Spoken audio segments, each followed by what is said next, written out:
Sawadika, thank you for joining us for the midday edition of NBT World Brief on NBT and NBT World. You're with me, Sandra Han Utsaha.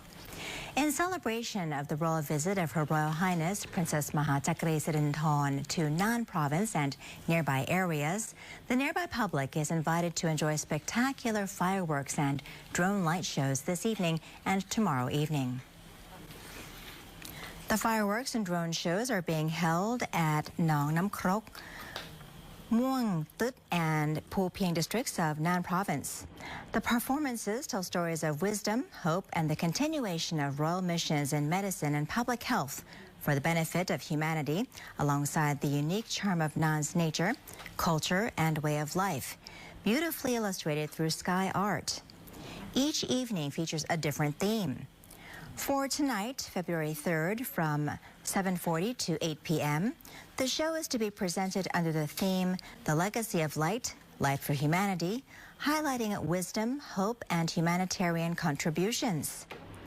As for tomorrow, February 4th, from 7:20 to 7:35 p.m., the theme will be The Symphony of Nan, a journey of light, soul, and legacy, aiming to showcase Nan's cultural heritage, natural beauty, and Lana lanterns carrying prayers, love, and hope across the night sky.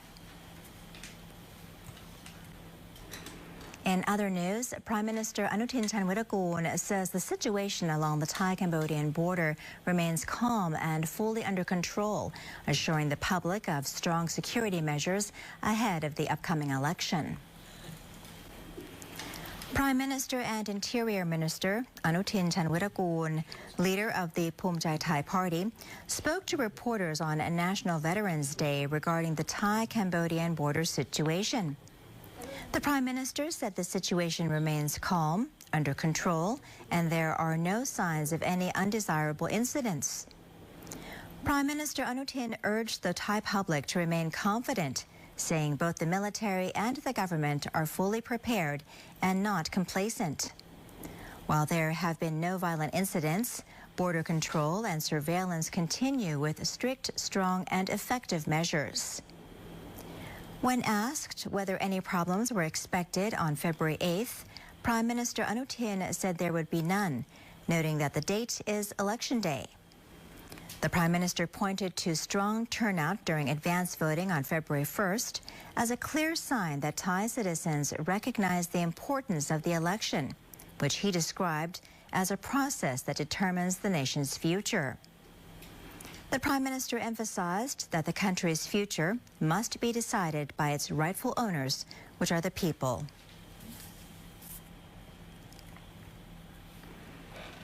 The Secretary General of the Election Commission, or EC of Thailand, called a meeting to review issues from advance voting, saying the overall process was smooth and did not affect voters' intentions. The Election Commission, or EC, held a meeting yesterday to review issues arising during advance voting. Problems included mistakes by polling officials in writing constituency codes, incomplete or incorrect posting of candidate information, and QR codes linking to outdated MP candidate data from the 2023 election, which caused confusion among voters. EC Secretary General Sawang Bunmi said the overall process was orderly. He noted that confusion over constituency codes could potentially affect voters' intent, but said the system in place would help correct such errors. Other issues, he said, concerned convenience and did not affect voters' choices. Regarding complaints in Chonburi Province, Sawang explained that the name and number of Lampang Constituency 1 candidate number 8, Tipa Bawina Satien, were missing from posted documents. The issue was traced to the distribution center in Lampang, where a candidate number was found to have been duplicated. In addition, the EC Secretary General warned voters, election candidates, and political parties to refrain from any actions that could be considered vote buying, which is a violation of election law and carries severe criminal penalties.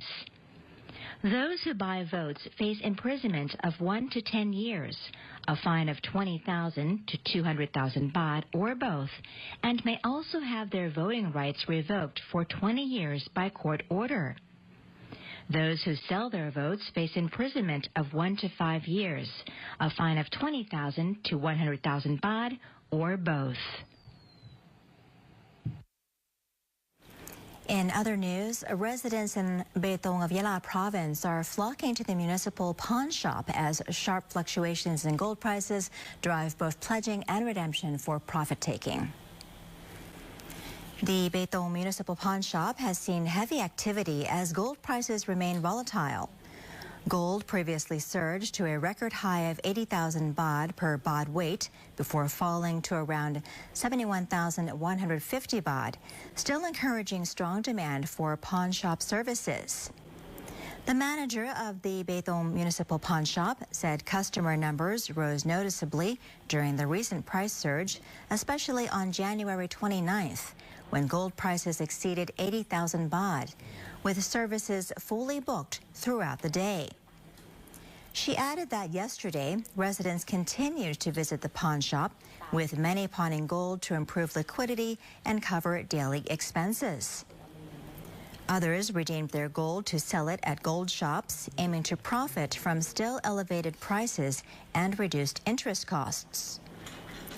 On average, more than 300 customers rotate through the pawn shop each day for both pledging and redemption. Officials note that gold prices may continue to decline sharply, but say the situation remains uncertain and requires close monitoring as prices could rebound. And in one last story, a viral video showing black wastewater being discharged into the sea at JOMTIEN beach has raised serious environmental and tourism concerns, prompting urgent inspections and legal action by authorities. The video, shared by the Facebook page CCLA, shows a yellow truck discharging black-colored wastewater into the sea at JOMTIEN beach, Pattaya, Chonburi province, triggering widespread criticism online. A field inspection found the site to be part of the JOMTIEN Beach Landscape Improvement Project, involving drainage pipes and retention ponds to manage rainwater and flooding. Drone footage later confirmed seawater conditions had returned to normal, though dark wastewater was still found inside on-site retention pits. Yesterday, Permanent Secretary of the Ministry of Natural Resources and Environment, Rawiwan Puridet, ordered an urgent investigation, while Dr. Pinsak Surasawadi, Director General of the Department of Marine and Coastal Resources, assigned officials to inspect the site. Authorities found that contractors had pumped accumulated wastewater directly into the sea to clear blocked drainage, causing the discoloration. The discharge was immediately halted, water quality tests were launched, and legal complaints were filed at Pattaya City Police Station. Officials reaffirmed strict protection of marine resources and urged the public to report environmental violations. That wraps up our midday edition of NBT World Brief. Stay updated with the latest developments on NBT and NBT World. And for more stories, simply scan the QR code on your screen to access our full coverage across all media platforms. Until next time, I'm Sandra Han Utsaha. สวัสดีค่ะ